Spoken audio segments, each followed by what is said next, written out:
তো ডিম সিস্টেমে এআই যে পিজিগুলো রয়েছে, এআই যে পিজি টিক মার্কের কোনো অপশন নাই বা এই টুলটা নাই। তো এই টুলটা আমাদের নাই, যেহেতু আমাদের এখানে কিওয়ার্ডে এআই জেনারেট এটা লেখে আমরা এই যে এখানে এই জেনারেট লেখে এটা আমরা এন্টার দিয়ে দেব।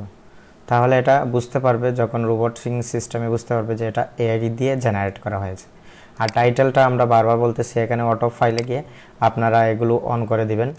আর এখানে টাইটেলটা শুধু আপনি কপি করে দিবেন, মেটাডাটা শুধু টাইটেলটা দিয়ে দিবেন। যেমন ধরুন এই ইমেজের টাইটেলটা আমরা এই টাইটেলটা শুধু কপি করে দিব, আমাদের কিওয়ার্ড কপি করা লাগবে না, কিওয়ার্ড অটো কিন্তু দিয়ে দিবে। বা টাইটেল আপনি লিখতে পারেন, একটা ডগ এখানে লিখতে পারেন। এখানে দেখেন জেনারেট এআই ডেসক্রিপশন, এই যে জেনারেট করতেছে, এখানে ক্লিক করার সাথে সাথে জেনারেট করে দিবে। তারপর এখানে আপনি কিওয়ার্ড চেঞ্জ করতে পারবেন, কিওয়ার্ড ক্যাটাগরিগুলো চেঞ্জ করতে পারবেন। যেহেতু এখানে ক্যাটাগরি এআই দিয়ে তৈরি করছে সেহেতু এগুলো ঠিক আছে, ডান। আর আমরা এটা ঠিক মার্ক দিয়ে দিব।